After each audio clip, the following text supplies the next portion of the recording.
right, so hi there. Thank you for joining our National Lupus and You event hosted by the Lupus Foundation of America. My name is Ashley Holden, and I'll be the host and moderator for this Lupus and You program this evening. And I'm very excited that we will be covering the male journey with lupus.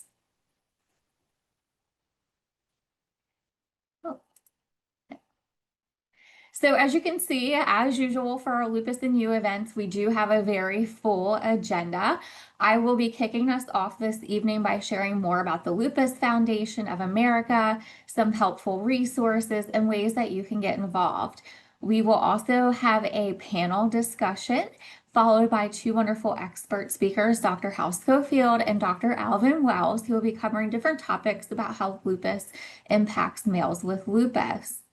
And as time permits, we'll close out this program with a question and answer segment. A few housekeeping items as we begin. I know that we're all pretty familiar with Zoom at this point, but if you have a general question for our speakers, you can use the Q&A feature at the bottom. You'll want to click that Q&A button, and then you can type in your question for our speakers. We also have health educators in the background available to help answer those questions and point you to the right resources. If you prefer to remain anonymous, that should be an option as well when you submit that question. Again, if you have a question that's more specific to your situation or just you in general, you can always reach out to our health education specialists at a later time, and you can reach them at lupus.org/ask-HES. And when I get a chance, I'll put these links in the chat to you all so that they're easy for you to access. And then throughout the program, we will have polls, so please participate. It helps us at the LFA and our speakers get to know you better and where you're at in regards to this topic. Also, as a reminder, the content shared is for educational and informational purposes only. We want to remind you to please consult with your healthcare team for medical advice before making any changes to your lifestyle or treatment plan.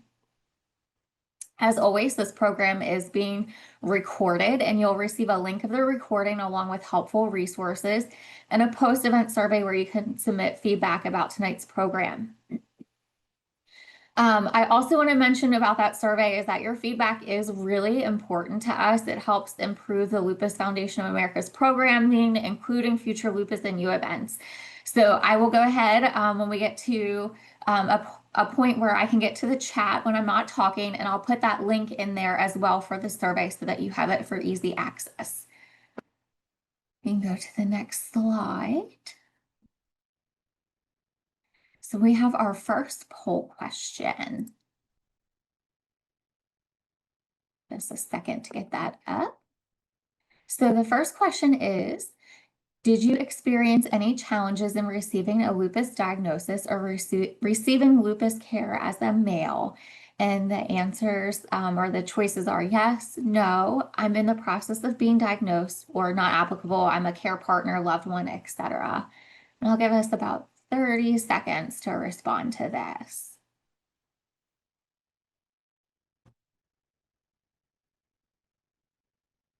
Okay, let's make our final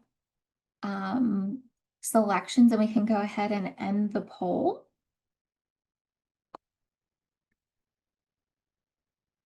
Okay, so it looks like 19% said yes, 33% said no, and then 48%, so about half of our attendees are some sort of loved one that they have, their loved one has lupus. So thanks for sharing that with us.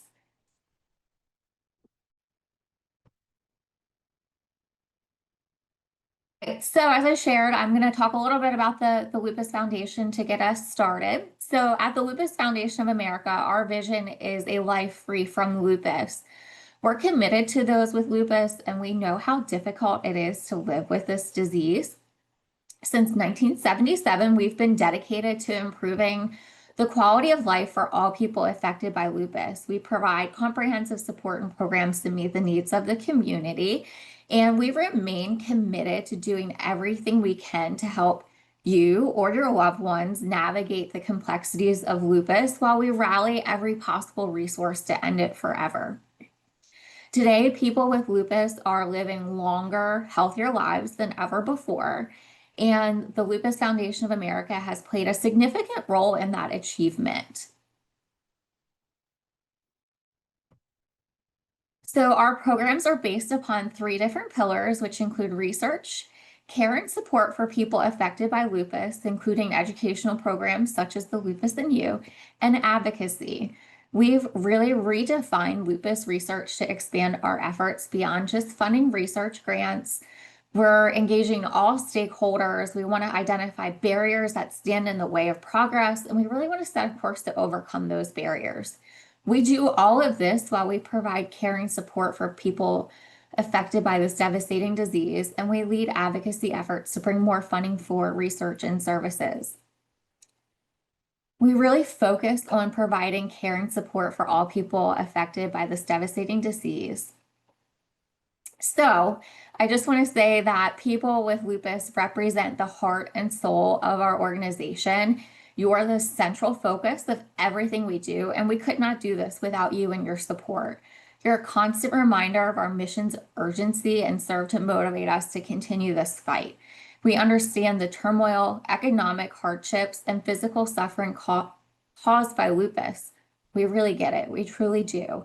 And because of you, we're motivated to work harder and faster to bring lupus under control so everyone can have a life free from lupus. So in the interest of time, I will keep our overview of programs and services brief, but I do want to highlight just a few that really relate to tonight's topic. So we have a network of support groups that provide a safe and understanding environment where people with lupus can come together and ask questions, listen to others, or even lend a helping hand. And so since we're covering the male journey, the male experience, I wanted to share our National Lupus Man Cave support group. So this support group meets the fourth Tuesday of the month at 8 p.m. Eastern Time. And their next meeting will be August 26th via Zoom. And then if you're a loved one of a male that has lupus, we also have a lupus caregiver support group. This support group meets the first Saturday of the month at 12 p.m. Eastern Time.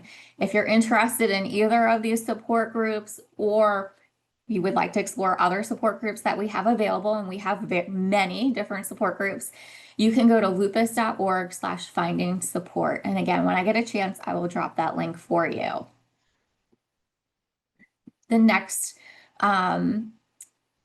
program that I'd like to highlight is our Expert Series. And so the Expert Series is an educational podcast that features leading lupus experts with a focus on helping people with lupus live well. And so our most recent episode was Lupus and Men, and it focused on unique challenges faced by men with lupus. We also have our National Resource Center on Lupus, or what we like to call the NRCL, and that's a one-stop shop for all things lupus, from treatment to living and coping with the disease. It really aims to ensure anyone affected by lupus, including people diagnosed with lupus, caregivers, healthcare professionals, all have access to high-quality resources that provide emotional support, clear and accurate health information. I just want to highlight that the NRCL does have a variety of resources focused on men and lupus. There is a new resource coming very soon. And so I want to encourage you to check the NRCL frequently and look for those newly added resources. Again, there's a lot of different ways to get involved with us, not just our programs and services. So while there are a lot of different ways, the one that I want to highlight for today is our Walk to End Lupus Now events. And you can join the LFA and thousands of walkers in nearly 40 cities across the United States to help raise money for research, increase awareness, and rally support for those living with lupus. If you're interested in walking, you can find a walk in your city at walktoendlupusnow.com. So we have our next poll. Give us a second to get this pulled up for us. So our next poll question is, Do you have a supportive network? And that could be your family, friends, coworkers, etc. And again, we'll give this about 30 seconds.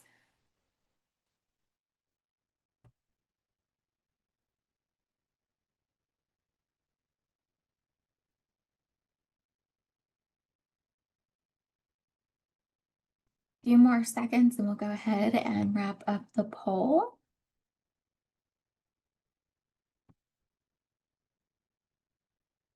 Okay, so 83% said yes, they have a supportive network. I'm really happy to say that 0% said no, and 17% said sometimes. Thank you for sharing that.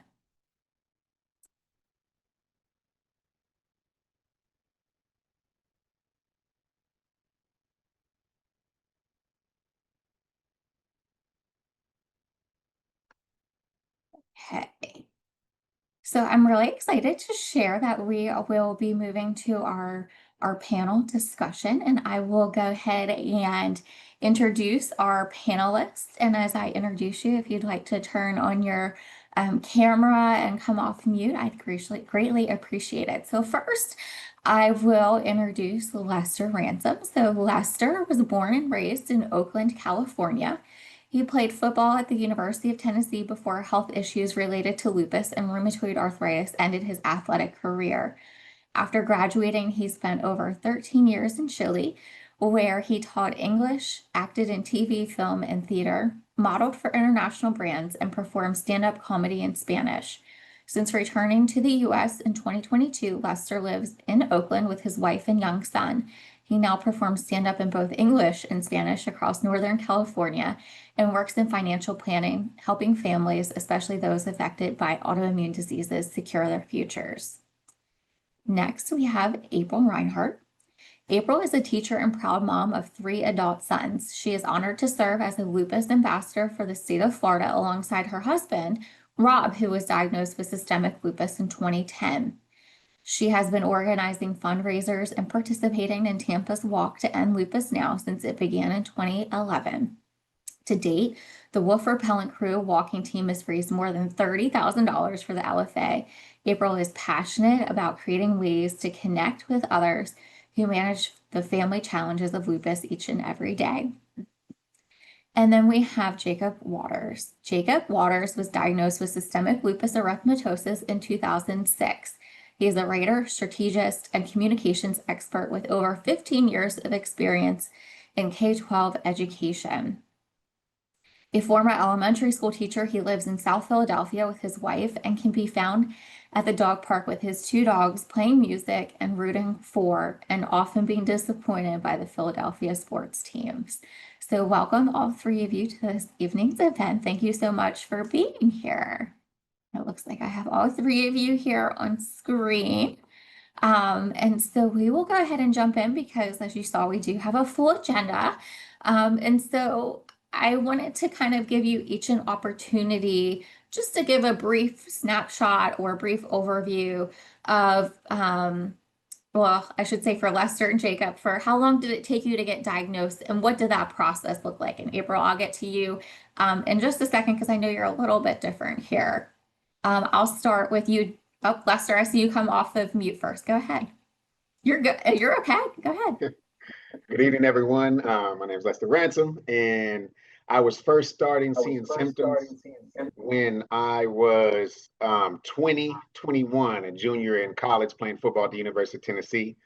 My body swelled up, and I felt like I was getting hit by a bus and being run over and over. The team doctors didn't know what was wrong with me. Some thought I had lupus, some thought I had rheumatoid arthritis. I was not fully diagnosed. I was put on prednisone and, started drawing blood every couple of months. And then after college, I graduated. I obviously didn't continue. I didn't go play football in the NFL or anything, but I started working and I moved to South America and I got off my pills because I was young and dumb and didn't know any better. So I just stopped taking the prednisone and everything. And I didn't have a doctor in Chile for a while. And as you guys might be able to see, I'm heavy into fitness. I love working out always, and I felt great. So I just wasn't taking pills. I was dormant or whatever for 14 years. And then in 2019, I had chest pains and lung problems. I had a tube out of my chest for a week, and they said I had vasculitis. That was my diagnosis in 2019. And I was put back on prednisone and a couple other medications. And then in 2022, 5 weeks, when my son was 5 weeks old, I had blood clots in my legs and I had kidney failure. And I went back in the hospital and it was attacking my whole body. I was in the ICU for 4 weeks, and we literally signed the papers for me to pass away and die. And luckily, I pulled through. And here I am today. I was on dialysis for 9 months. I was anemic. I had an aneurysm, low blood cells, low platelets. It was very horrible. I lost a lot of weight, skin problems, everything. And this was all right when my son was born. And that derailed my acting, modeling, and comedy career. And here I am now. I picked up my pieces because I was fortunate enough to have a family that was able to help me. And now I work in financial planning to help families such as myself that may be going through this situation to figure out a non-traditional way to help you guys plan, protect, and be financially secure in the future. Because even though I'm healthy right now, I'm in remission, we don't know what's going to happen in the future. I eat very healthy, but I still have symptoms. I still have chest pains. I still have full body pains where some days I think I'm going to have to go back to the hospital and my time is up. And you have to be very strong, especially with my wife and my 3-year-old. So as a male, we always have to show that male bravado, male strength, and we can't show weakness. Otherwise, for my situation, any pain that I tell my wife, she spazzes out. Do we need to go to the hospital? Do we need to go to the hospital? And so I try and keep a lot to myself, but I also try and make sure I eat healthy and doing everything that I preach to tell other people. Because when you lose everything, such as I did, I lost my career. I was acting, writing, directing, modeling. I was on billboards, movies. If you guys IMDb'd me, you guys will see a lot of my work. I traveled all of South America, and I don't get to do any of that right now, but because my health is the focus.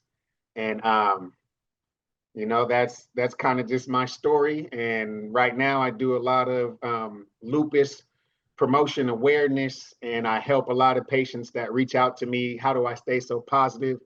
How am I always happy?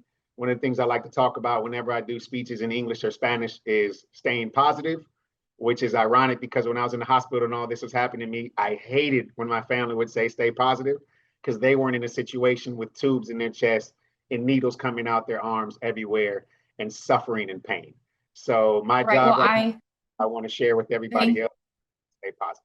I appreciate you sharing that with us. I'm so glad that you're here and you hit upon a lot of important topics in your intro. So I hope that we're able to get to some of those a little bit deeper as we go through. Jacob, how about you? Can you give us a little bit about your diagnosis process and how long it took you to get diagnosed? Sure thing. Hi everyone, I'm Jacob Waters, and great to meet you all. If you look me up on IMDb, you're going to be looking for a long time, and I'm not going to find anything. But yeah, so I started having lupus symptoms about 20 years ago, shortly after I turned 17.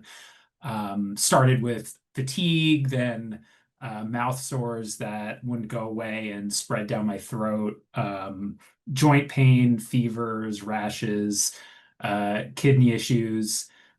Just a really rough time overall, certainly not how I was hoping to spend my senior year of high school. And, since I was a white male teenager, lupus wasn't exactly high on the list of likely diagnoses. Most of the doctors I saw thought it was probably some sort of strange virus, perhaps related to mononucleosis. Eventually, I ended up seeing an oncologist who said it was either some strange virus, lupus, or lymphoma. And so when my blood work came back and my ANA came back positive, which suggested lupus, I remember honestly feeling relieved in some ways that it wasn't cancer. Of course, after I kind of learned a little bit more about lupus, it ended up being kind of a well duh type moment looking at the symptoms. It really kind of fit pretty much perfectly. didn't respond very well to treatment initially, so I ended up being admitted to the hospital. And it was when I was in the hospital that things kind of started turning around. Um, and looking for wood to knock on, but I'm glad to say that my disease has mostly been under control since then. And while I've certainly had flares over the years, none have been as bad as that first one. And actually, I've been fortunate to have had the same rheumatologist since 2006. So sort of grew up together in some ways. But I'm sure that that relationship has Amazing. helped. Yeah. A good rheumatologist is hard to find, so I've heard a couple of times. Thank you for sharing that. I'm glad to hear that you have not experienced such a severe flare as that first one. Unfortunately, I hope to hear that you didn't have any additional flares. And then I also don't want to forget April. I know that we do have a female here to talk about the male journey. And so I feel very fortunate to have April here to actually share her perspective as a care partner support person. So April, if you don't mind introducing yourself a little bit and talking about kind of your husband's journey for his diagnosis and your role in that. Good evening, everybody. My name is April Reinhardt. My husband, Rob, and I have been married for 33 years. We have 3 sons, and my husband was diagnosed in 2010. When at that time, then our oldest son was 12, and we had twin sons that were 10. So he had actually a gallbladder attack. And that's what spurred all the downhill slide of everything happening for the next 3 years of trying to figure out what was going on. So it took him the usual 3 years to finally get diagnosed. That's always a double-edged sword because you're relieved to have like a direction and a name of what's going on, but also it brings all kinds of new concerns. So he has Hashimoto's, rheumatoid arthritis. He gets headaches, joint pain, weight loss. He has a lot of food allergies, and he keeps getting new ones. His newest one is eggs, and I'm a baker, so that really has been thrown a wrench into some of my gluten-free baking that I finally perfected. And he's also a very picky eater, so food allergies doesn't make anything any easier. He is also battling right now what they're calling, I think, a bundle block in his heart. So right now for this month, he's been wearing a heart monitor 24/7. They're trying to figure out what's going on with that.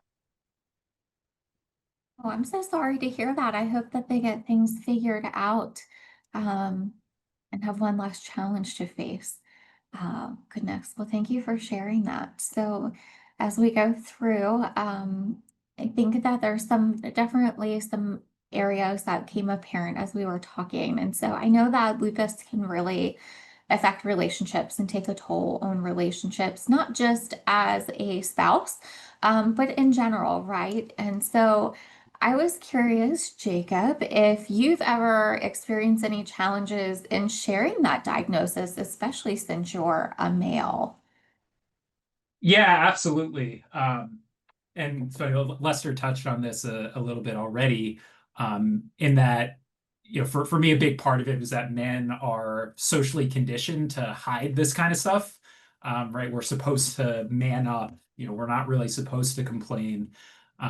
So I was clearly nowhere the athlete that Lester was. It is, but when I played high school baseball, when I or one of my teammates was hit by a pitch, my coach would say, "Don't rub it," right? Because we didn't want to admit to the opposing team that it hurt, right? And that's sort of the culture around men in some of this. And needless to say, this is not good. I actually did a little research before this panel, and have a couple of stats. So according to the CDC, men are 50% less likely to seek medical attention than women, and 2/3 of men avoid seeking medical attention as long as possible. That also extends to mental health. Men are about half as likely as women to receive mental health care, and nearly four times more likely to commit suicide. We just don't want to admit weakness, even if it hurts us. And so for me, when I first got my diagnosis, my instinct was to minimize it, right? So I was diagnosed right before college. When I started college, I barely told people that I had it. And when I did, I tried to treat it as if it were in the past, right? Like I was sick, but now I'm better. And of course, we know it's a disease that can be invisible. And so you can kind of get away with that sometimes. I think, beyond that, I was afraid, I think, that if I told people, they would treat me differently, that they'd pigeonhole me as a sick person and so wouldn't want me around and would see me as a burden. And when, all I really wanted to was to kind of be one of the guys, right? Go out and play basketball or go on a trip or whatever, and didn't want lupus to become my identity in that deep way. And I mostly operated that way for many years, frankly. I would occasionally tell friends if it came up, but I would downplay the severity even if I was having symptoms. It was like if I didn't tell anyone, it wasn't real in some ways. But even just over the last few years, what I realized is that keeping it to myself kind of hindered my own ability to come to terms with it and process it. To really view it as a real ongoing challenge, as something that was in my past. And look, like lots of reasons to be positive and lots of benefits to that, but also having lupus is really hard. And it sucks in a lot of ways.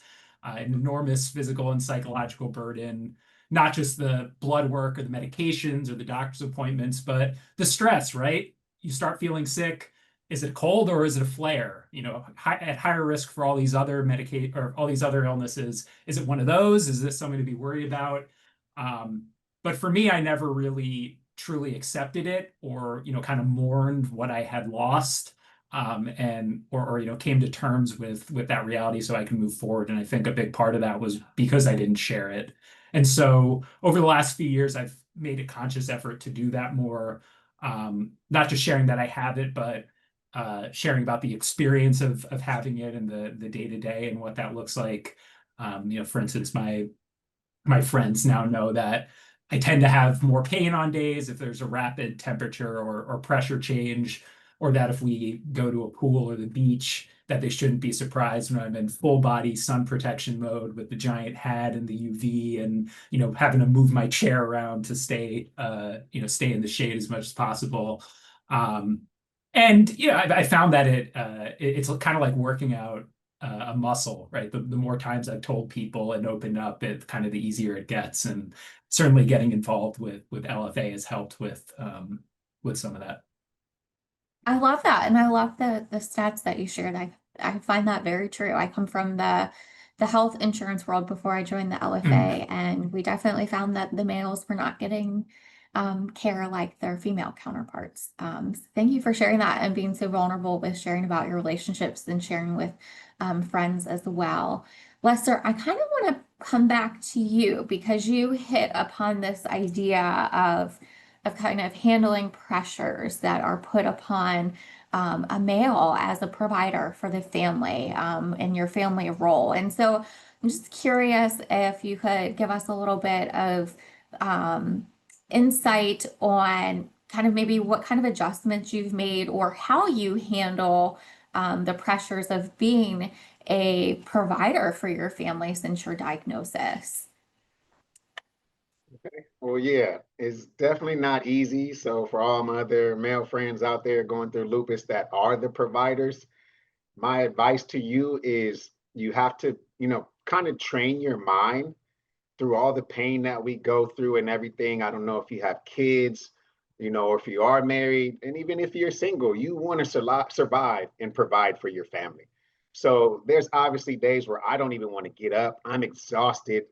I feel like I'm never 100% energetic, but on the outside, most people can't tell that. Everyone's always like, you look healthy, you're always happy, you're in shape. What could possibly be wrong with you? So normally when I do tell people, they're just like, I don't believe you.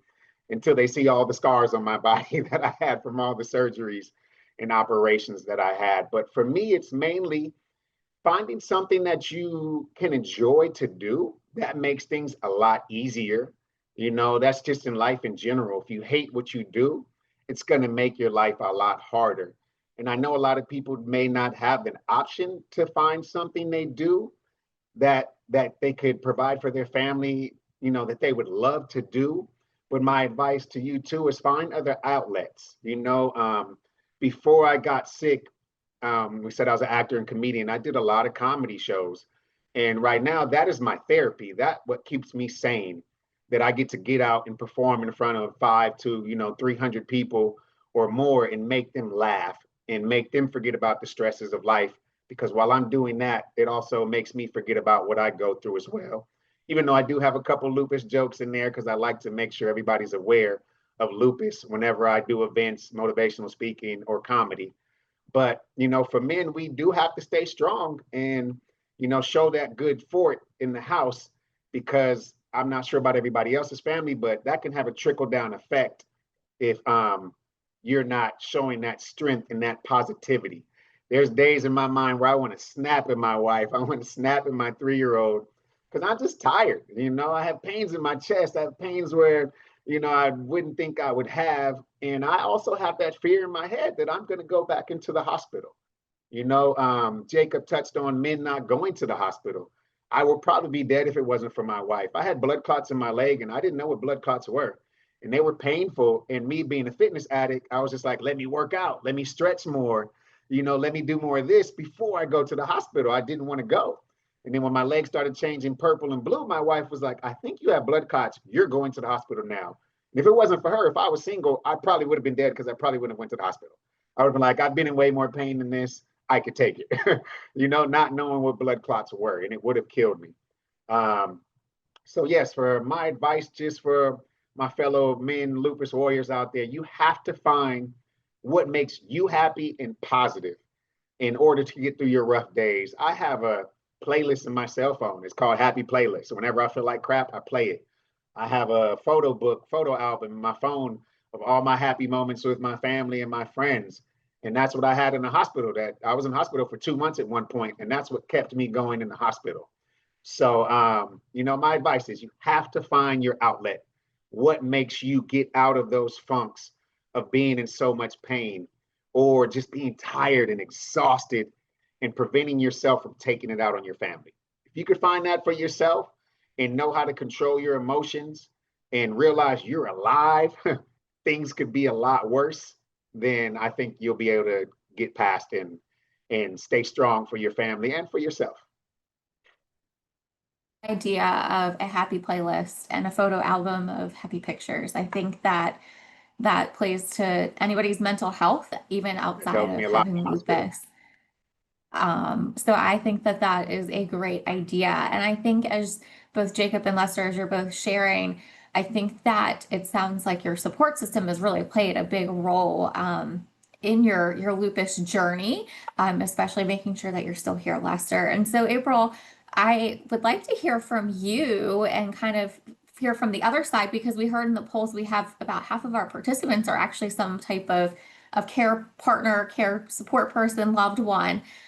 So what have you found most helpful to support your spouse throughout his lupus journey? I know you shared earlier that he's had a lot of challenges through diagnosis and still facing challenges with having lupus and complications.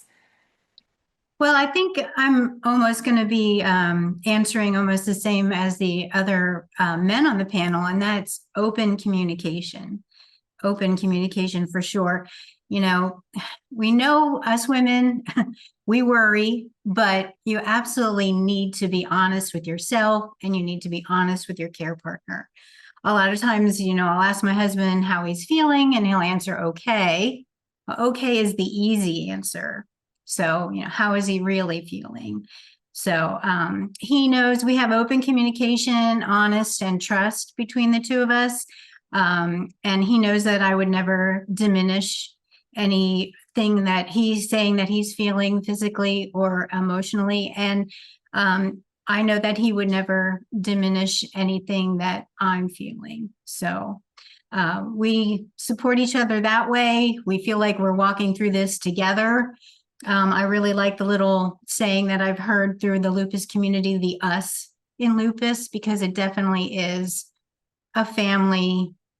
It affects the whole family for sure. Open communication is a true testament, probably the length of your marriage that you shared, that how long you've been married so far. And so I think we're gonna have to wrap this up pretty soon based on the time, but I want to ask one more question, and I think I'm gonna come back to you, Jacob, for this one. Just in terms of sharing about relationships and sharing with your friends, did you find that that also impacted dating or finding a spouse? Just the difficulty of sharing a lupus diagnosis? Yeah. So as I said before, I was initially pretty fearful about sharing my diagnosis with others. And, I wish I could say that every time I told someone about my diagnosis, the TV episode ends, the music plays, and everyone's sort of smiling and happy. But that's not the case. There actually was a woman I had been dating for a little while, and as things were starting to get more serious, I decided to open up about my lupus. And while she seemed supportive in the moment, after I told her that, she ghosted me, and that was hard.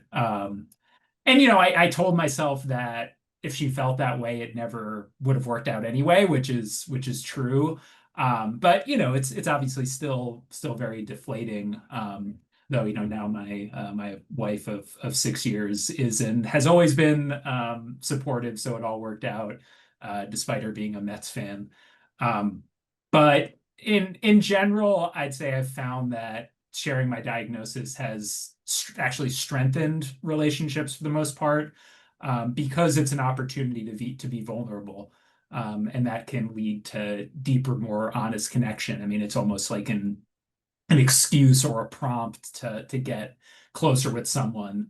In general, friends have approached it with curiosity. Usually they haven't heard of lupus, they don't know much about it, except maybe if you remember the show House, it's never lupus thing, if people remember that. Sometimes they're impressed at sort of what I've gone through, and after I'm vulnerable, they tend to reciprocate.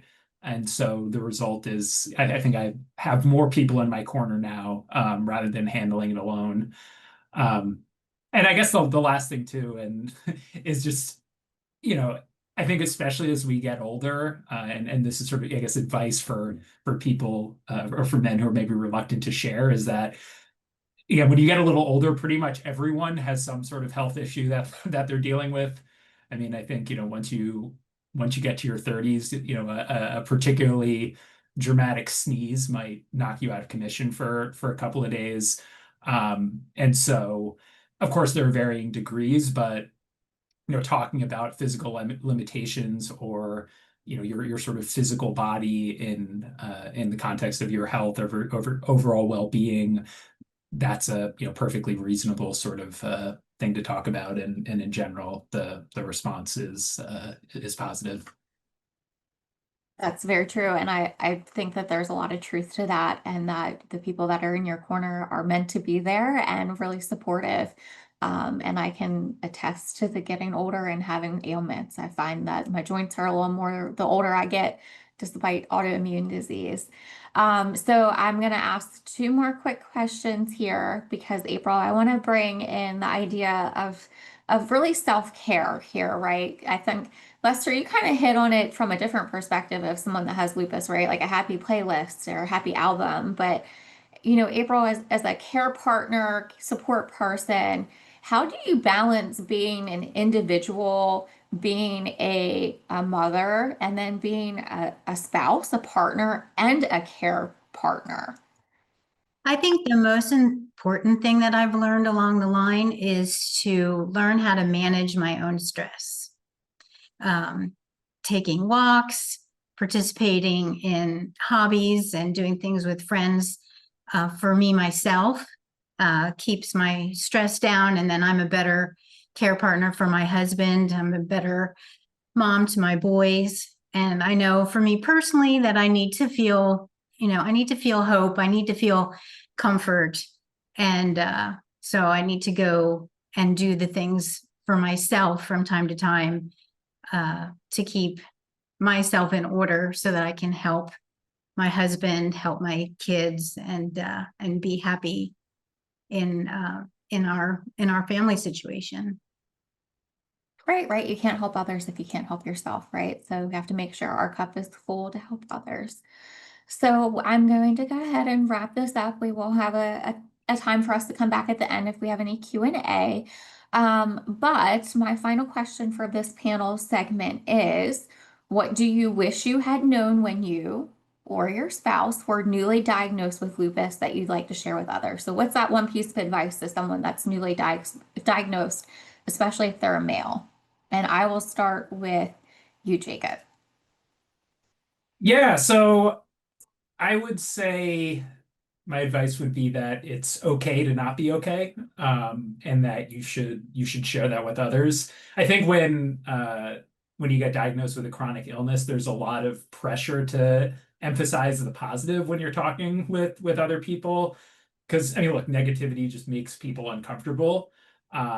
And I think, frankly, even within the chronic illness community, you'll see a lot of like, we've already talked about it in the course of this panel, like really, really kind of hyper positive framing, right? And talking about how illness makes you stronger or gives perspective and things of that nature.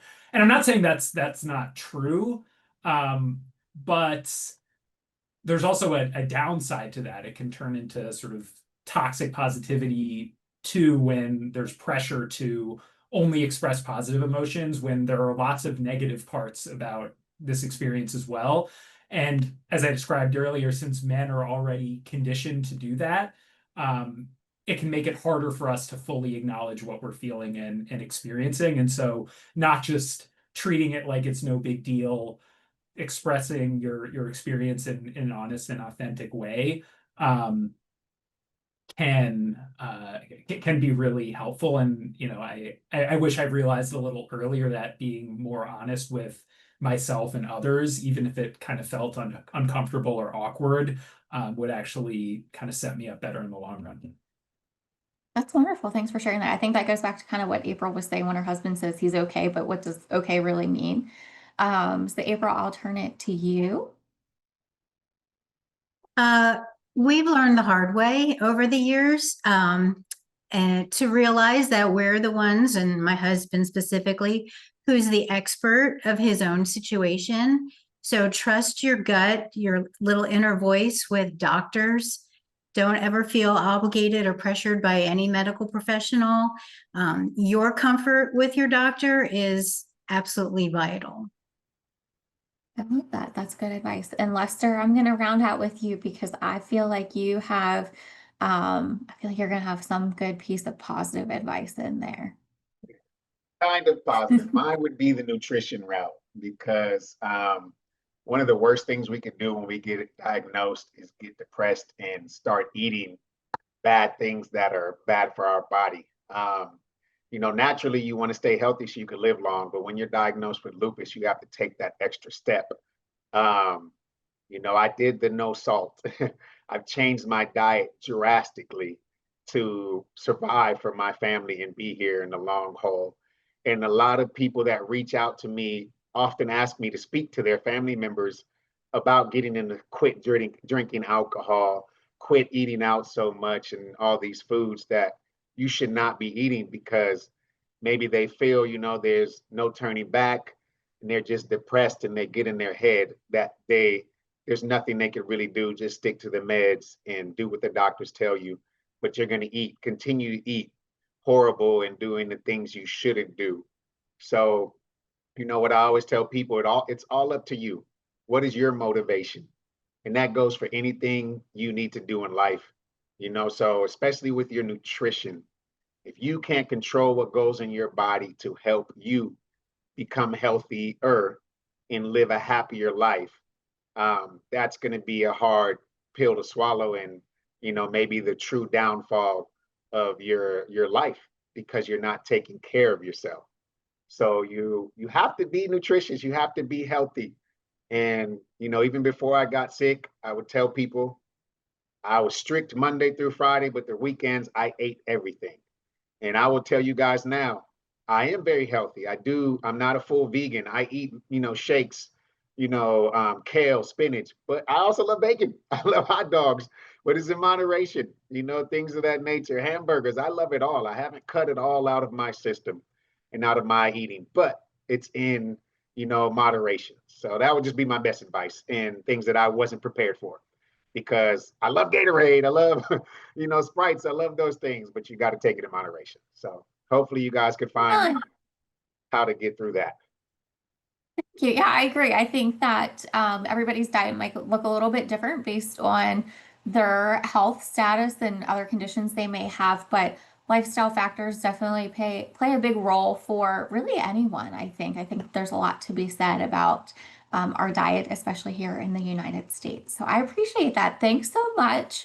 And thank you to all of our panelists. We're going to go ahead and jump back into our slides, I believe. Give us a moment while we hopefully seamlessly pull these back up. And it looks like we have a poll question. So let's go ahead and get that up for us. Maybe.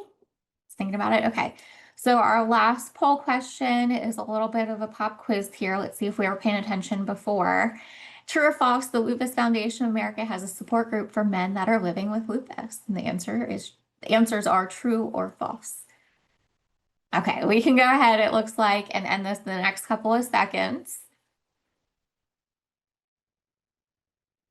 Uh-oh, somebody. All right, let's go ahead and end the poll. So 91% said true and 9% said false. So this is actually true. So maybe we had some people join us a little bit late. We do have a support group that is for men living with lupus, but of course, all are welcome to join. Go ahead and stop sharing those results. Okay, so I'm excited to, introduce our next speaker. So we have Dr. Hal Schofield, and he received a BA in chemistry from Texas A&M University in 1980 and was the fourth generation of his family to attend A&M. He graduated with an MD degree in 1984 from the University of Texas Southwestern Medical School in Dallas, and then was an internal medicine intern and resident at the University of Oklahoma Health Sciences Center from 1984 through 1987, serving as the chief resident 1987 to 1988. He was an endocrinology fellow at the same institution and a postdoctoral fellow in immunology and genetics at the Oklahoma Medical Research Foundation, joining the faculty at OUHSC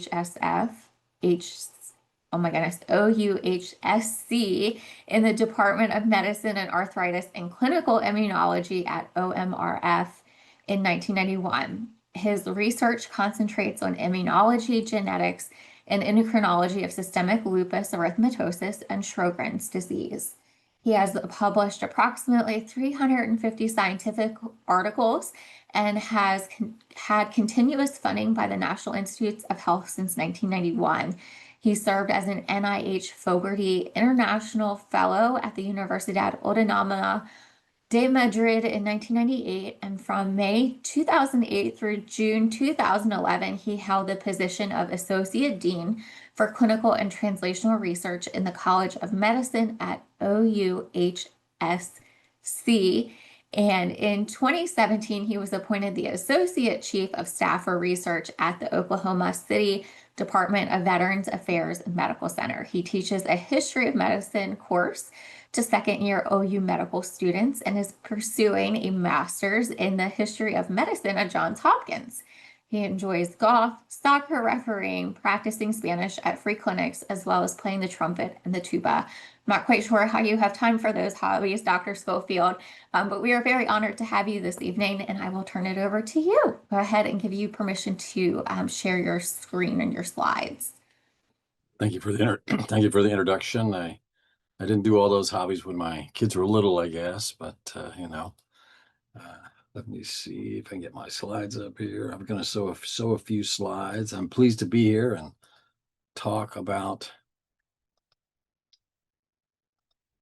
lupus. Does that look right? Slides up there. As he said, I've been here for a really long time at OMRF, where we have a big group that works on lupus, and I'm part of that. Joe Merrill and Judith James and Eliza Chakrabarty, who retired recently. Lots of us working on lupus. Lots of people really interested in lupus. Here's just a little interesting graph of a few autoimmune diseases. The list is way longer. You can make a list of autoimmune diseases that's maybe 80 long. But here's just, the male and female distribution. So you have a few: inflammatory bowel disease, type 1 diabetes, vitiligo, where there's not much of a female bias. But then there is a big female bias. For instance, there's a disease we're interested in tonight, systemic lupus erythematosus, where roughly 90% of the patients are women, but some of the patients are men, and that is interesting and provocative. Other diseases, Sjogren's, that I'm interested in, thyroiditis, might even more, a higher percent of patients are women. In the United States, there's something along the lines of 200,000 to 300 and maybe 350,000 total patients with systemic lupus erythematosus, and so roughly 10% of them are men, so 20,000 to maybe 35,000 men with lupus. Lupus is very heterogeneous in the clinical manifestations, the serology testing, the immunological testing in lupus is very heterogeneous. Sometimes I think maybe people could be sitting in our waiting rooms and they find out the only thing they seem to have in common is we're calling them both lupus, and so it's very heterogeneous and very different. Every patient is different. The genetic risk is so interesting, and we've been part of figuring this out. There are many genetic variants, and each of them impart a very small risk of lupus. I saw a recent article that said they had found 313 of variants like that. And these are not mutations, they're population variances. They're how we're all different genetically. And so maybe given one of those, maybe the general population is 60-40. There's a choice of two different bases in your DNA. But lupus patients are 70-30. And so it's a very, very small risk in each one of them.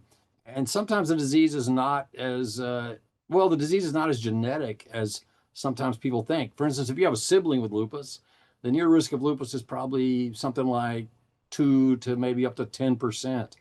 Even in identical twins, if one's got lupus, the other twins only got lupus. The maximum is probably 25% of the time. The real answer may be more like 15% of the time. If you were going to try to find identical twins with lupus, you might go to lupus clinics and ask people if they have twins.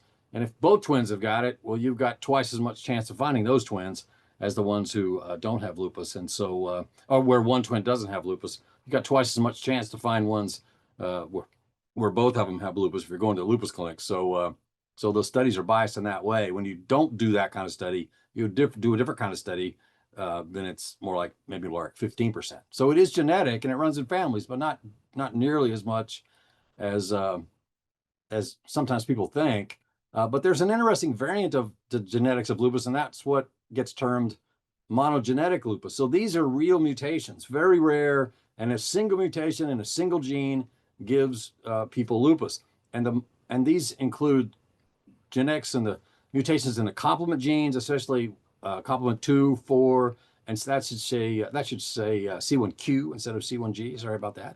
Innate immunity, like toll-like receptor 7 mutations. There was recently one of these reported a few years ago in a woman in Spain. And clearance of cellular debris. Your cells are constantly turning over and need to be cleared away, and you have to do that. And so, for instance, genes that chew up DNA may be mutated in lupus. And patients with monogenic lupus are much more likely to be male. It's more 50-50 male-female, and much more likely to have a childhood onset. And so really, if you have onset of lupus in childhood, kind of pre-pubertal lupus, so before puberty, and especially in a boy, really you should probably have genetic testing to see if you have one of these single mutations. And sometimes that does change therapy. So very young boys are likely to have this monogenic lupus. My buddies Isaac Harley and Amar Swahala just recently reviewed all this, all these monogenic lupus problems very nicely. But I'd like to tell you about the sex chromosomes to introduce, to make sure everybody's on the same page. You know, humans have 46 chromosomes, and women and girls have 2 sex chromosomes that are both the same. They're both X. And men and boys have an X and a Y, and there they are right there, X and a Y. The Y is a little bitty thing. It's there's not much to it. It only has about 34 genes on it. Presumably one of those genes is, you know, sort of not wanting to go to the doctor, you know, kind of what we were talking about before. Sometimes I think maybe there should be some rule that when men go to the doctor, they have to bring their wives or their mothers along. They can't go by themselves, you know, because when they go home, maybe their wife asks them what happened, and it's like talking to your second grader about school. You know, their wife says what happened at the doctor's, and the man says nothing. And well, what did the doctor say? I don't know. And so, like I said, it's like talking to maybe you're talking to your second grader about school. There's 2 X chromosomes right there. Just to simplify that a little bit, just there they are. And this is a what's called a karyotype. So these are actual pictures of the chromosomes, but not everybody's like that. And so there's an entity called Klinefelter syndrome. It's about 1 in 500 live male births. And these are men with an extra X chromosome. So instead of XY, they have XXY. Only about 20% of Klinefelter men are ever diagnosed. So most men don't know they have it. And then about 1 in 1,000 women also has an extra X chromosome. So they have 47 total chromosomes, and they're XXX. And they're almost completely undiagnosed. Nothing's really wrong with them. Sometimes Klinefelter's does come to medical attention. But and the reason I tell you about that is that we collected a very large number of lupus patients over about 25 years. Really was for genetics purposes. We collected about 3,300 confirmed lupus patients. We have a very large amount of data on them and measured their autoantibodies. We collected 6,000 unaffected family members, and Astrid Rasmussen described this, the cohort and how we collected them a few years ago now. This was a long effort. Some people around the country who collected lupus patients for genetic studies didn't really worry about collecting men. It turns out, besides going to the doctor poorly, men don't participate in medical research very well. And so we had problems collecting men, but we stayed at it very hard, and we collected more than 300 men with lupus. And that turns out to be the largest collection really ever. The Alcon Segovia, who worked in Mexico City for many years, a city of 25 million, collected about 100 men with lupus. And that's the previous biggest collection. And so what we had was we were doing genetic markers, and one of the men was heterozygous, had at these genetic markers, he had 2 choices at X. And so a man who's 46 XY shouldn't have 2 choices at X because he only got 1 X chromosome. And we determined there he is. There's his chromosomes in the karyotype. He's got 2 X chromosomes and a Y chromosome. And here's just a cell where we put markers in that fluoresce, that bind the X chromosome and the Y chromosome. And so there's his Y chromosome and 2 X chromosomes. So he's this Klinefelter man. And we just thought, well, you know, this Klinefelter's is around. It's 1 in 500. Most people are undiagnosed. So he's a man with Klinefelters. But then there was another one and another one and another one, et cetera. And in fact, got the numbers here. We had 10 men out of our 316 with Klinefelters, none in our controls.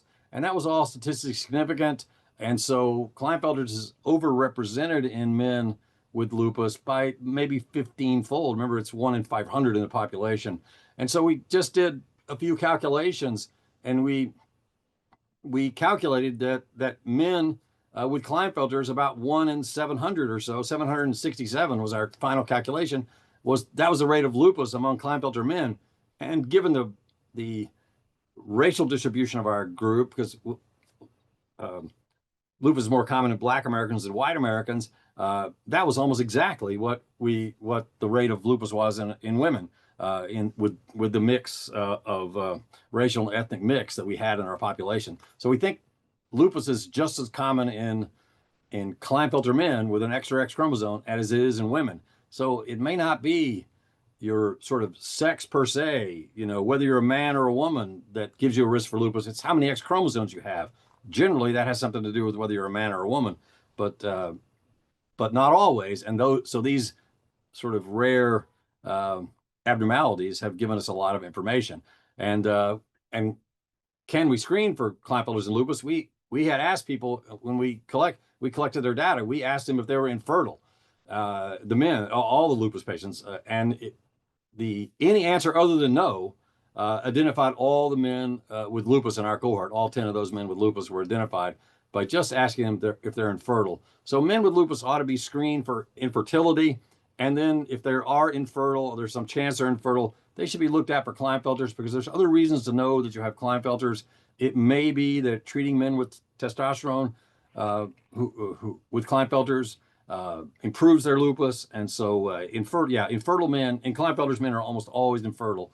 So this question, just are you infertile, or are you fertile, identified everybody and should be asked of men with lupus. I might say we also looked at 47 XXX women, and they were also much more common in the lupus population, as you see there. We found 7 of them in about 3,000 patients. So this extra X chromosome in women also increased the risk of lupus, not quite as much as men, but kind of relative to their 50% higher, and the men were 100% higher in terms of number of X chromosomes. It worked out pretty nicely like that. So 47 XXX women are more common among women with lupus, and also more common in some of those diseases you see there, other rheumatic diseases like scleroderma and myositis and Sjogren's. And so, here's just a picture of lupus manifestations. This is the only diagram I could find that didn't seem to be a woman, obviously. And so I liked it. I didn't like it because it's more or less pointing at the wrong joint. It ought to be pointing at the hand joints and maybe smaller joints. There are hip problems in lupus patients sometimes. And but I like to say, I added here that another blood problem besides anemia is low white blood cells and low platelets. And low platelets is in particular associated with severe lupus. If you have this immune destruction of your platelets and your platelets get low, so that's associated with severe disease, and that's probably more common among men with lupus than women. The preponderance of the evidence is that lupus is worse among men. Men have more kidney disease, more neurological disease, like seizures. They're more likely to have discoid lupus, which is the most severe kind of lupus skin disease, or one of the most severe kinds of lupus skin disease because it's scarring. They're more likely to have severe blood disorders like low platelets or autoimmune hemolytic anemia, and they're more likely to have cardiovascular disease, heart attack, and stroke. And heart attack and stroke are common diseases, are common problems among lupus patients, and much more, common compared to matched control. So women with lupus have way more heart attack and stroke than control women. It's still very low because if you're talking about 40-year-old women, kind of the same is true with men. They're generally on the younger side. So while they have more heart attack and stroke, it's still not very big numbers. And as we discussed before, men with lupus may get a very delayed diagnosis. Their doctors are not considering lupus as a possibility. And so it's just this kind of diagnostic pretest bias of doctors. Men are not likely to get lupus, and therefore I'm not considering it as a diagnosis. But of course, somebody out there is going to have lupus. So in general, though, these are, I don't know, I put subtle, whether that's exactly the right word or not, we can talk about. But in general, men and women with lupus are more similar than they are different. Although, as I said, as you see there, men are more likely to have, these serious complications. But overall, men and women, generally look the same with lupus. And so I'm happy to stop right there. And I don't know, we're going to do questions now. I can answer questions. Thank you so much. We're actually going to go to Dr. Wells, and then we'll do a Q&A at the end before we wrap up, if that's okay. Okay, thanks. So I will go ahead and introduce our next speaker and see if we can get the slides up, I think. And so, we're so honored to have Dr. Wells join us as well. So, Dr. Alvin Wells is a rheumatologist at the American Medical Group in Destin, Florida. I'm very jealous that he is in Destin, Florida. It's beautiful there. He earned his MD from the University of South Florida College of Medicine in Tampa, Florida, and completed his PhD in immunology at the University of South Carolina School of Medicine in Columbia, South Carolina. Before moving to the Emerald Coast, Dr. Wells served as the Midwest Regional Director of the Department of Rheumatology for Advocate Aurora Medical Group in Illinois and Wisconsin. Additionally, he currently holds positions as an adjunct assistant professor at Duke University Medical Center and as clinical assistant professor at the Medical College of Wisconsin. With over 20 years of research experience focused on inflammatory disorders, Dr. Wells is dedicated to managing and treating various aspects of rheumatology. He is praised for his innovative methods in treatment, particularly in his use of ultrasound in clinical practice for intra-articular joint injections. His expertise is recognized internationally, and he is a sought-after speaker, having authored numerous peer-reviewed journal articles, letters, book chapters, and abstracts. Dr. Wells is a member of Phi Beta Kappa and the American College of Rheumatology and has received several prestigious awards, including the Distinguished Alumni Award from the University of South Carolina School of Medicine and the American College of Rheumatology Research Award. He has been supported by grants from the Arthritis Foundation and Robert Wood Foundation. Dr. Wells, I will turn it over to you, and thank you for being here. We're so excited to hear from you. Thank you, Ashley, for the introduction. I was very curious to see Dr. Schofield was a Fogarty fellow. I also received the Fogarty International Award from the NIH and studied 2 years in Swedish. I speak fluent Swedish and have traveled there once a year working in the hospital. So I'm excited to be here to share this thing with you tonight. When I sent my slides to the team, they said, well, why are you focusing on lupus nephritis? It's mainly because of what Dr. Schofield said. I will tell people right up front, I'm a clinician, I'm a business person. And when somebody walks into my office, they are paid money for my best advice. And everything I do is based on FDA approved drugs, based on randomized controlled trials. I don't use drugs from the 60s and the 80s anymore. I don't wait till people get joint damage, their kidney disease, they got one doing the dialysis center. We start them on at the time of diagnosis. And it's very exciting. I was at the meeting, our European meeting at Barcelona a few weeks ago, and where we're on the cusp of making lupus and lupus nephritis disappear. Guys, let that sink in. That we have therapies that are being used in Europe. We're beginning to do clinical trials here in Florida that we can give you treatment and your disease goes away. It might only be for 2 years. Who cares? No drug. You're on no drug for 2 years. If it comes back, you treat them again. And I'm going to tell you my tagline right up front. I did a talk for DEI for the American College of Rheumatology last year. Nobody talks about it anymore, but it's very pertinent now. Because when you think about the treatments for lupus and lupus nephritis, some of my rheumatology colleagues, I'm going to start with older drugs. If they progress, I'll go to new, more expensive drugs because they're worried about the cost of these drugs. And I tell my colleagues, it's not the cost of these drugs, it's the worth. And all of my patients are worth advanced therapy, evidence-based medicine, to think about what we do. So I'm going to tell you a story. I just saw a patient, a male patient in April of this year. True story. 28-year-old man diagnosed with lupus. He comes into me. He's very much like Lester. He already had lupus nephritis. He had been on multiple drugs. And I'm looking at me and I said, why? I told him about the treatment I want to put him on. He said, Dr. Wells, why didn't this other doctor put me on this therapy at that diagnosis? We have drugs now that prevent disease from progressing. So I told him, I don't know. The patients were crying. I was crying as well. So I said, guess what? This is what we're going to do to kind of mitigate those responses down the road as well. Ashley, do I control the slides or do you guys do a next slide for me? Here's my stuff on social media. We talk about how getting uncomfortable with lupus and lupus nephritis. We help one of our companies who have a drug for lupus nephritis develop these slides. Next slide. And that's why I put these in here. Dr. Schofield said this up front. You know, lupus comes from the Latin word that means wolf. You get these angry cells that are turning inside the body. They get into the skin, make patients lose their hair. They get into the face and make you get this rash. What I get worried about, those angry cells can get inside the lungs and attack and cause lung disease. And then it can also get inside the kidneys and attack the kidneys. And guess what? Once they get the kidney damage, and Lester talked about this as well, the cat's already out of the bag. They got one doing the dialysis center. And when you go into dialysis center, you got a 20, 30-year-old patient who's in a dialysis center. Guess what? There's no kidney donors. So they're going to be committed to that for the rest of their lives. So lupus and lupus nephritis is a serious disease, guys. I tell people right up front, I have a boy and girl twin.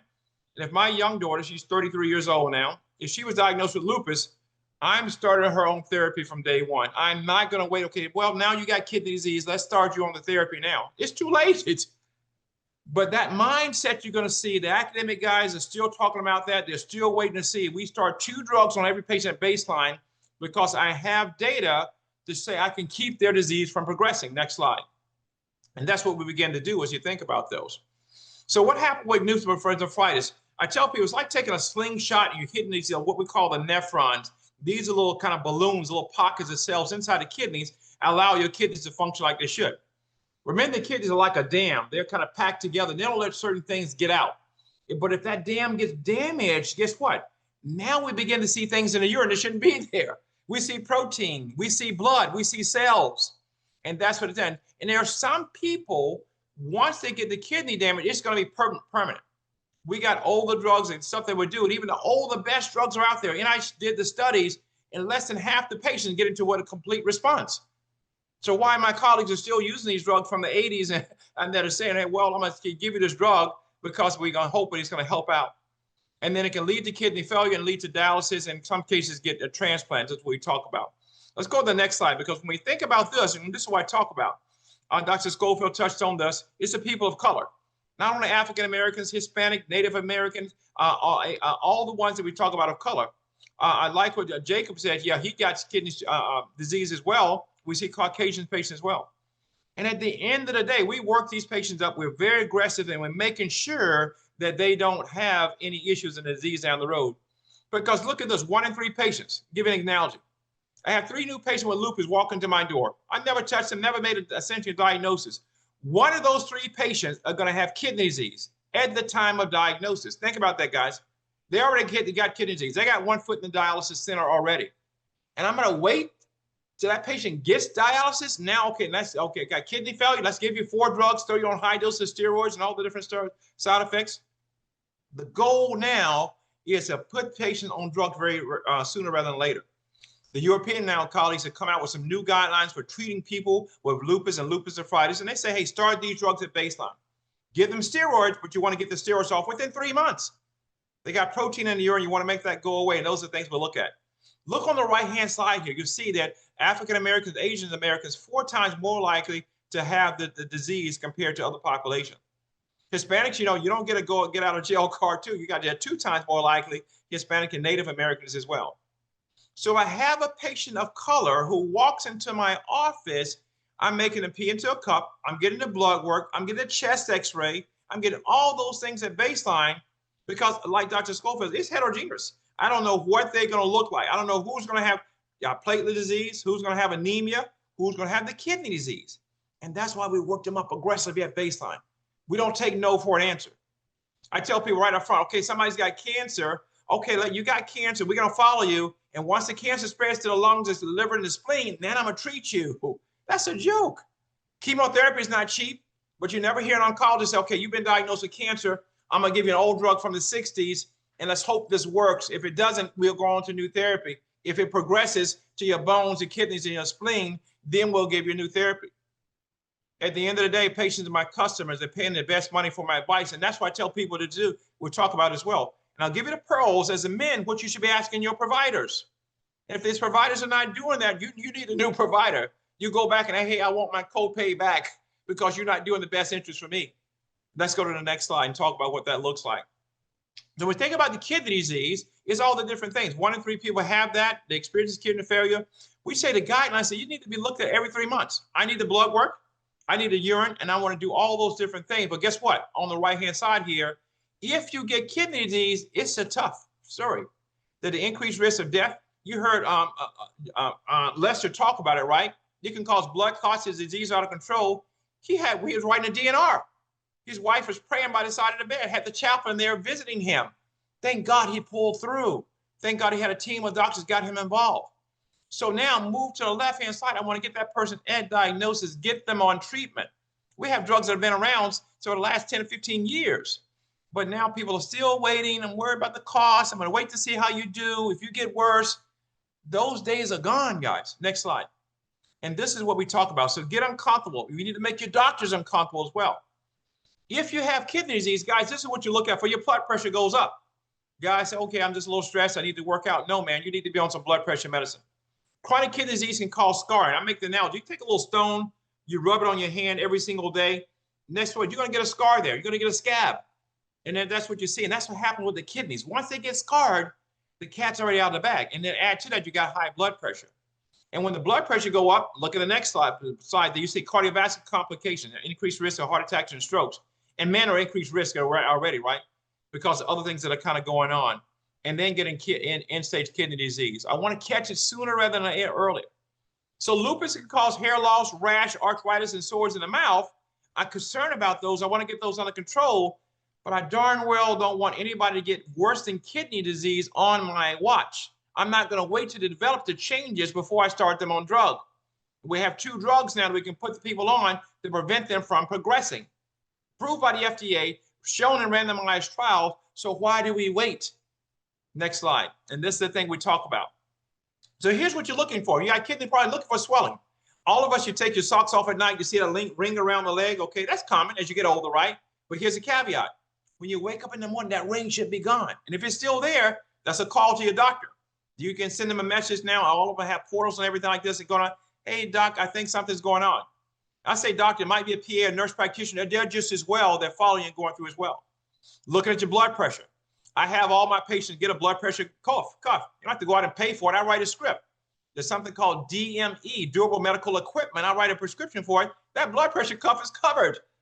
People don't realize that. Well, I got to go pay for this. As doctors say, go out and get your blood pressure cuff. No, write a script for that and let the man go get it and it's paid for by the insurance. It's incredible. Doctors don't do this all the time. And then the urine. What does the urine look like? I'm old enough, you guys remember the little milking you had in school? You take the straw and you blow in it. You see all those bubbles kind of blowing up with the milk? That's what it looks like when you got urine that's got protein in it. You flush, you look at, oh my gosh, look down in the water. It's all bubbly. That's all protein that is there. And then you want to go more frequently as well. So these are some 3 common things you can look for. And as men, we need to let our doctors know about it. Hey, my blood pressure is elevated. Then do your blood pressure sometime on the evening, sometime on the weekends, early morning. You want to see where those numbers are. I have patients come in all the time. For us in medical school, we say we're taught normal blood pressure is 120/80. You can hear me now. I'm type A. I'm very aggressive. And I have high blood pressure. I'm on a blood pressure pill. My blood pressure is 106/68. I just did it this morning. I have patients come in with lupus and or even hypertension. Oh yeah, my blood doctor's fine. My blood pressure is 138, 140, over 88, over 90. I said, oh my gosh, man, that's not normal blood pressure. If doctors are fine with that, because the high blood pressure, think about it, as the water goes through the kidneys, it's like using a water hose or using a fire hose.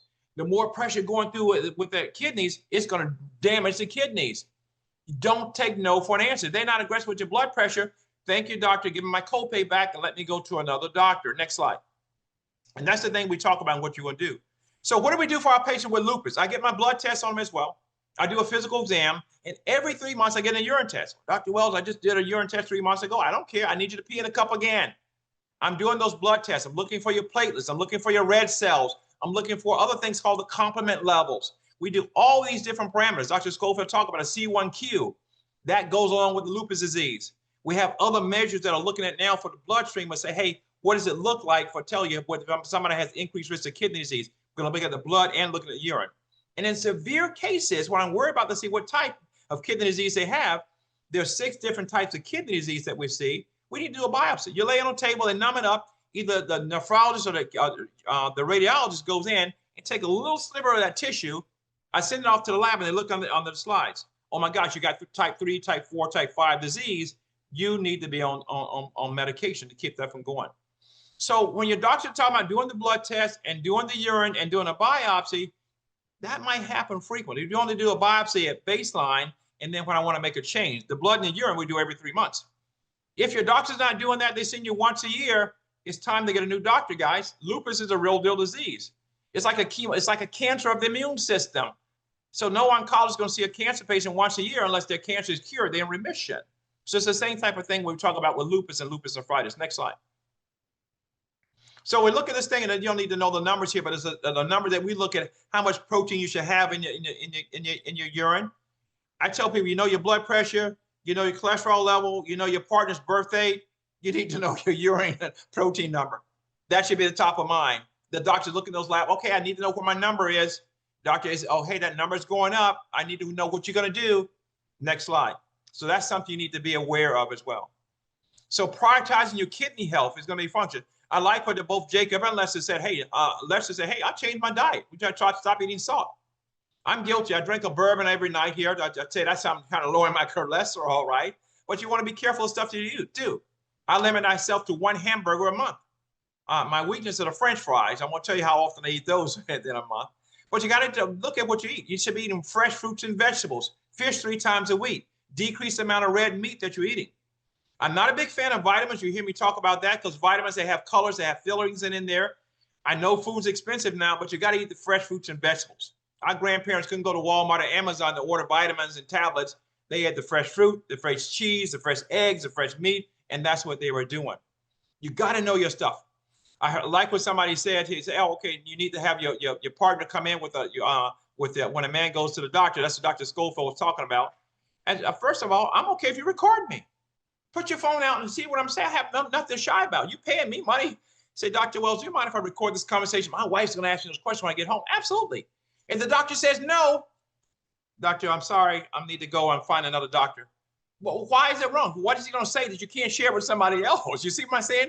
You're the customer. You're paying money for the best advice. If he's not willing to do that, you go on to something else. We talk about this as well.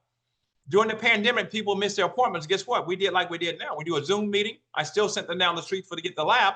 I checked in with them every 3 months to make sure everything's going well.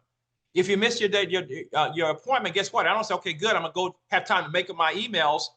Patient missed their appointment. We turn them into a telephone call. My no-show rate is 0. In the academic centers, I went to Duke last year. They said, hey, I had 32 patients in the morning for a lupus clinic, 32 patients. I said, guys, how in the world are you going to see all these patients? Well, they said half of them not going to show up. I blew a gasket. I said, guys, if those patients don't show up, you're still not off the hook. They're on prednisone. They don't have the labs. They get some protein in the urine. You are still liable. So get those patients in. Why they don't show up? Because wait, well, you're going to run an hour and a half behind. You're going to treat me like an animal in a cattle call. No, my patient, they got an appointment at 8 o'clock. They're seen at 8 o'clock. They got an appointment at 8:30. I walk into the door at 8:30. And then we talk with them, looking at them. We're doing all the things we want to. And that's how we do it. It's a different world when you're in private practice. I'm giving patients the best advice because I'm thinking that could be my son. It could be my daughter. It could be somebody in my family. So there's no such thing as missed appointments in my clinic. The life happens. Dr. Wells, I'm sorry I missed my appointment. Can you do a telephone call? They say, no, we don't do a telephone call. We don't get paid for it. They don't know what they're talking about. Find another doctor. Next slide. So when you think about this and prioritizing, what's your goal? The goal is you are the customer. You are in charge. You need to be engaged. Have another pair of eyes and ears in the room with you. If not, your eyes and ears are your smartphone. I had one colleague say, I don't have a smartphone. My phone is of average intelligence. You need to get a new phone, right? To see what they're talking about. You need to be engaged. You need to know the labs. You need to know your urine. You need to have a discussion about the treatment. And here's one pearl I tell my patients here as well. If you ask your doctor for something, because I'm real big looking at cardiovascular disease, that's how our lupus patients die. All my lupus patients, all my patients in my clinic over the age of 40, we get a cardiac CT scan looking for underlying heart disease. And the doctor said, well, hey, Dr. Wells, can you order a cardiac CT scan for me? I want to make sure I have the heart disease. Oh, no, I don't think you need that. You're going to be fine. Here's what you say to them. Okay, Dr. Wells, I appreciate that, your perspective. Do you mind documenting in my chart that I requested a cardiac CT scan and you didn't think it was appropriate? And give me a copy of that note before I leave the clinic. You're darn well guaranteed to get that test. You see the difference? It's no death challenge for me. I can write a pen to get the CT scan. There's no scan off my back. But why are they not doing it? You're the customer. And that's what we talk about. So be engaged. Be assertive. Don't take no for an answer. And as men, my gosh, you go to the car store salesman, you ask about, hey, is this a Hemi engine? What kind of tires are on that? What is it going to do? You need to ask all those darn questions about lupus and lupus nephritis. You need to ask about these treatments. Why are they using drugs from the 80s? They should be on these new drugs that are FDA approved. Next slide. Because when you do that, you're going to do well long term. So I tell people that the tagline, we say pee in a cup sucks, but getting kidney disease is even worse. making sure your doctor's on board and making sure you're on board and getting the best treatment possible. I think this is my last slide. And you can skip this as well, because this is an old slide. I forgot to delete this one to go through stuff as well. Okay, so now we go back and we think this is time, Ashley, I want to open up for the panel discussion. Yep, so we are. Thank you so much. I always love hearing you speak, Dr. Wells. I could listen to you all night. So we are going to invite everybody back onto camera. I know that we are tight on time, so I'm going to kind of move quickly if we can. But first and foremost, a huge thank you to all of our panelists and both of our doctors that joined us this evening. I will say that most of the Q&A questions that we received or the questions submitted during the registration process, everyone did a really great job of answering or addressing those topics. So one question that I do want to ask Dr. Wells, you talked a lot about treatment and medications, and we often hear from males and females, but in this case, men, concerns about different medication and any effect on the reproductive system, functions, and their ability to have children. Are there any concerns or different considerations that they should take if they would like to have a family? Yes, some of our drugs were contraindicated in patients with pregnancy, particularly some of our disease-modifying drugs, mycophenolate, methotrexate, and some of those other ones are out there. I always tell people, I had a boy and girl twin. When they were born, I'm counting all fingers, all toes, right? And they were on no, and I was on no drug. So we talk about that too. When you're trying to get big pregnant and have kids, we want to make sure you have the best outcomes possible. Here's a caveat. If you have active lupus or lupus nephritis, we got to get that disease under control. Because the more the disease under control, the better outcomes for that baby. The weight's going to be normal, the less chance of having an early or preterm delivery, all those different things. And that goes back with what Jacob and Lester said, is making sure their diet is under control. You're taking the folic acid, all those different things. Have that conversation with your provider and making sure they're following you very, very closely and doing all those different things. In my lupus patients, we make sure we get ultrasounds more frequently so they can monitor the baby as well. So the short answer is some of these drugs are safe, others have concern, and we're going to individualize that in every single patient. That totally makes sense. And is that the same for males as well? I know that you spoke a lot about pregnancy for females, but yes. Is there any impact on their ability to have children or 100%. Yes, 100%. I'll share one thing because many of my rheumatology colleagues miss it. Men who are on methotrexate should not father a kid. They have to be off the drug for 3 months. And many of my rheumatologists think it's safe and everything like that, but it's in the package insert for the drug. The FDA put that in there in 2020. So if my son was trying to have a kid just for his first kid, I don't want him on any drug because this stuff can affect the DNA of the sperm. Dr. Schofield talked about all the different genetic abnormalities can happen to our patients. So there are issues that are out there. So yes, both for the female and the male, I want to be careful. We're going to weigh the benefit and risk for all these medications. Thank you for calling attention to that. I definitely think that's something we should be highlighting a little bit more. And Dr. Schofield, I think you are still with us. You had talked about the research study and getting 300 males, I think it was, in the research. Can you talk a little bit more about the importance of getting men in research and maybe some different ways they could get involved if they're interested? Yeah. I mean, it's as I said, and men are much less likely to participate in medical research than women. So, collecting men with lupus and convincing men with lupus to get involved in the research wasn't easy. But it's never easy. But yeah, men need to be involved in these clinical trials about new drugs, and there's lots of those out there in lupus right now that are on the way, hopefully on the way, and will be approved by the FDA. But it's very useful to have men in those trials also to make sure the drugs work in men. You never know until you prove it that these drugs do or don't work equally well, or might have some sex differences in how they work or side effect differences. And like I said, this idea that men,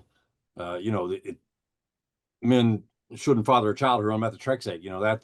That's come out years after methotrexate became available, and so we need men to participate for sure. Definitely. Thank you both so much. So I know we are at time, so I'm going to give everybody the opportunity, if you could take 20-30 seconds, and if there's only one pearl that someone took away from this evening, what would you want it to be? And Jacob, I think you are still with us. I will start with you. I want to make sure that we include you and April as well as we wrap up. Yeah. No, I mean it was all really fascinating. I think learning from Dr. Wells a little bit more about the kidney implications of lupus was interesting. I mean, again, glad to say that for me, I haven't had kidney involvement in a number of years, and hopefully stays that way. Yeah. April? I just wanted to say that I agree with Dr. Wells, what he was saying about being comfortable with your doctor. And also just keep the communication and be honest with your care partner. Yeah. Dr. Schofield?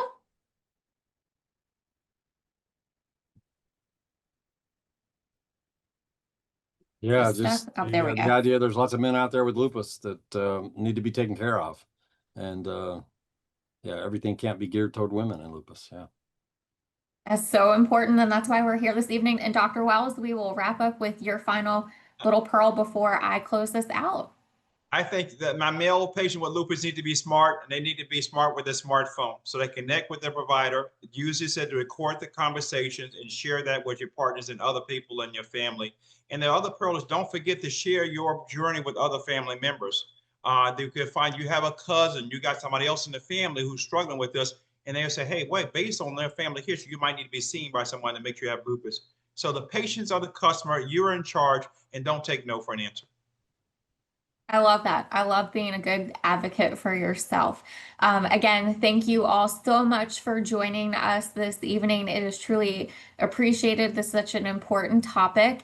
And I just want to remind attendees or anyone watching the recording up until July 17th that we want your feedback. So we would love for you to fill out our survey to provide your feedback. And so you can either scan the QR code, or I also dropped the link in the chat. And for those that complete the survey, we'll randomly select 2 people. And if they provide their contact information, you'll receive an LFA swag bag should you be selected. We can go to the next slide here. And so this is just our contact information, ways to contact us if you'd like more information. Follow us on social media. As I mentioned earlier, we do have a host of other programs and services available. So I really do encourage you to check our website out if you have not already done so. You can see prior Lupus and You events as well, or connect with our health education specialist. And then finally, again, thank you so much to all of our speakers, and thank you for our attendees for tuning in this evening. We appreciate everyone taking the time from their busy schedule to join our National Lupus and You education event. We hope that you found this topic and tonight's event helpful. And for more information, again, please visit lupus.org, or again, you can contact our health education specialist. Thank you and have a good evening.